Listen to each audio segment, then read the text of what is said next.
So today's project is going to be made from some old fence pickets. I really like using old wood like this. First of all, it's very cheap. In fact, often it's free, and it just looks cool. It has that old weathered look, and for certain projects, that's exactly what I'm going for. Since this wood's been out in the weather for a while, the first thing I need to do is to lay these pieces out and make sure there's enough good wood in these boards to make this project. As you can see, the ends have some rotted sections. There's this weird fungus growing on them. So obviously I'll have to cut away those parts. I'll also look for any knot holes and checks or splits in the wood that could cause me a problem. I just need to make sure that I can get useful pieces about 34 inches long. And then once I've determined that I actually have enough wood to make my project, I kind of flip them around and rearrange them so that the grain patterns and the different colors in the wood look good next to each other. Once I have them looking how I want, I put a piece of blue tape on each one so I can label its location without actually marking on the wood itself.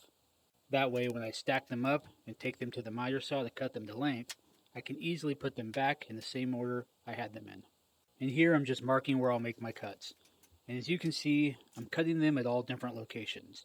Cutting away the bad and keeping the good. Each board is different. If you've been following my channel, then you know I had to redo all the sheds on the side of my house recently. That allowed me to organize and purge and consolidate stuff, so I actually needed less storage than I had before. And that opened up this pretty big area on my side yard where I can set up outside and get some work done. By the way, this saw and stand was sent to me by Evolution Power Tools. I did a video on it, and I'll put a link to that video up in the corner. They not only sent me the saw and stand, but they sent me a few blades also. And just by swapping the blade, this saw will cut steel, aluminum, plastic, wood, just about anything you want to cut, this saw will do it. So now I have the boards cut to length, and they're very dirty, so I need to clean them up. But before I do that, I need to take this tape off. So I'm transferring the numbers I have on the tape to the edge of the boards. This is a really stiff wire brush that I use in my blacksmithing setup. It works great to scrape scale off of hot metal. It also works for cleaning up old fence pickets. This was going to take a little while and it was getting pretty dusty, so I turned on my fan and my air purifier, put some music on, and just went to work.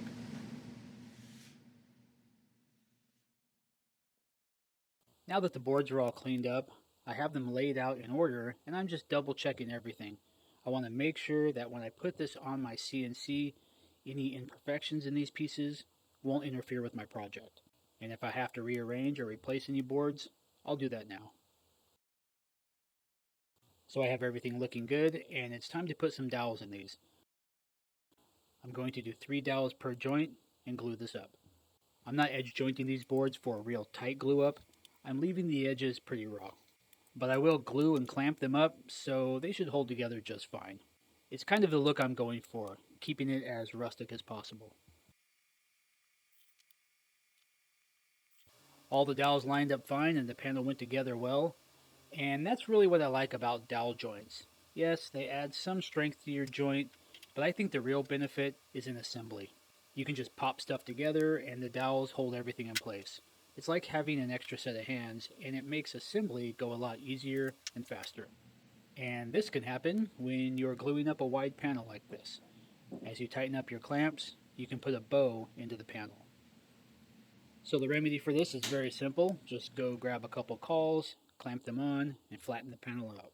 So I ran over to my scrap wood pile and grabbed a couple of nice straight pieces of mahogany. Why mahogany, you ask? Well, if you're going to use cauls, you might as well do it with style. I just clamped those pieces down along the edge here, and that will flatten this panel out nicely. So the panel glue up went just fine, and as you can see, it's actually larger than my spoil board.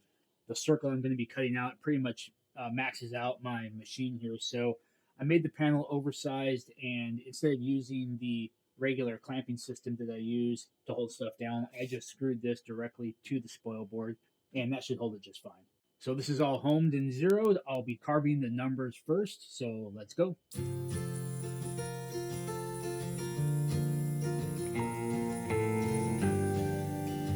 Okay, repro for Z, set up the next carve, and this one will also take about 3.5 minutes.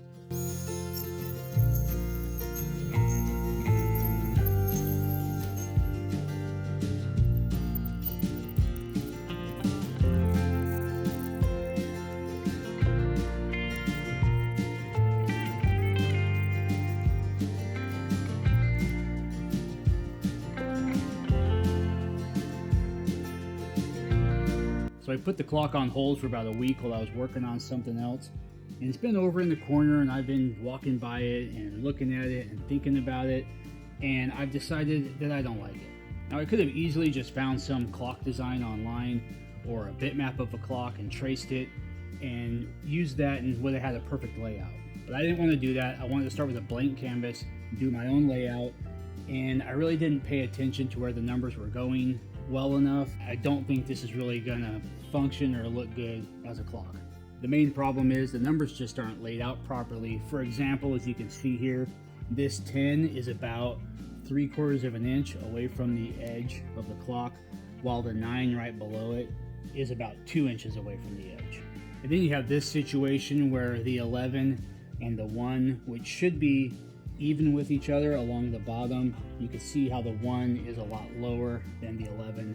So there's just little problems like that all over this clock face. So at this point, I have a couple options. I can throw this whole thing out and start over, or I can try to figure out a way to save what I've done so far. So my wife and I were looking at a few different ideas online for different clock designs, and she suggested one that I think just might work. Alright guys, so I redid the design. I added that little rim and I resized everything inside there so it'll fit and everything will look good. I'm going to start by carving that recess with this 3/4 inch bowl bit, and then I will move to a 1/8 inch end mill to do a clearing pass, and then I'll finish up with a 60-degree V-bit to do all the V-carve final touches. I'm running the bowl bit at a 15% step over, so it's going to give me a nice smooth bottom, and I'm going to run it at 150 inches a minute. And even running at that speed, just this part of the carve will take about an hour and 20 minutes. So with bit changes and everything, I'm probably looking at about 2 hours and 15 minutes to do this whole carve.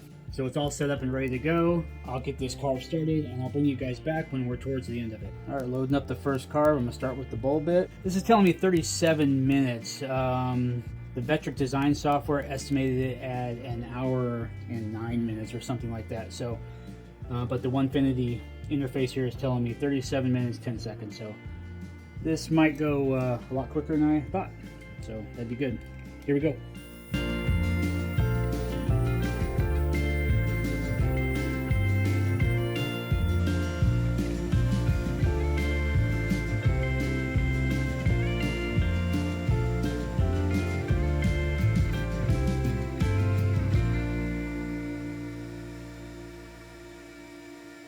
Alright guys, that turned out pretty good. You see the middle here, it left some of that. So I need to go a little bit deeper to take that out. So it's going to be another half an hour of machine time or whatever, but I'm going to go ahead and recalculate this toolpath, going slightly deeper and run it again. So I ran that carve a little deeper, I just gave it a nice sanding and it looks a lot better. So now I have the 1/8 inch end mill in for the clearing pass. We'll run that and then I'll do the V-carve. And this should be good.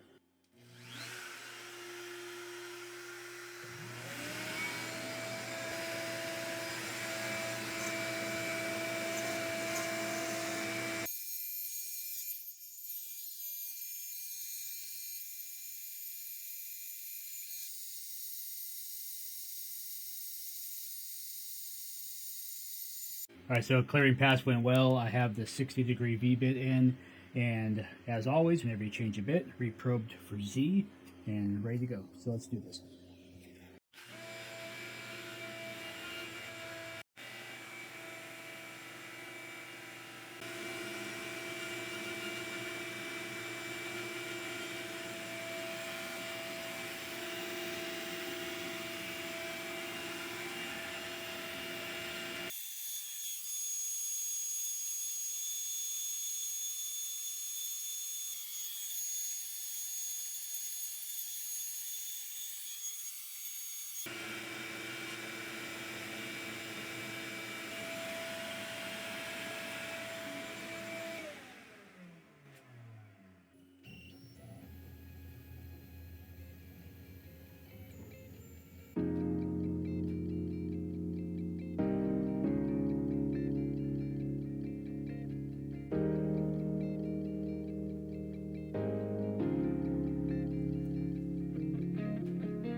Alright guys, I don't know about you, but I think I saved this project.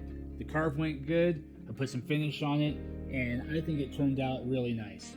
I was going to paint the numbers and the compass black, but my wife and I were looking at it after I got the finish on it, and we agreed that it looks great just how it is. So on the back here you can see the old numbers that didn't quite work out. I added these strips of plywood just to stiffen the thing up a little bit and to keep it flat. And then in this piece of plywood I did a keyhole toolpath on the CNC so I could hang it on the wall. For the finish on this clock, I use a product called polyacrylic, which I recently used on a set of cornhole boards that I built. I think it gives the wood a nice color, a nice sheen, and it'll protect it really well.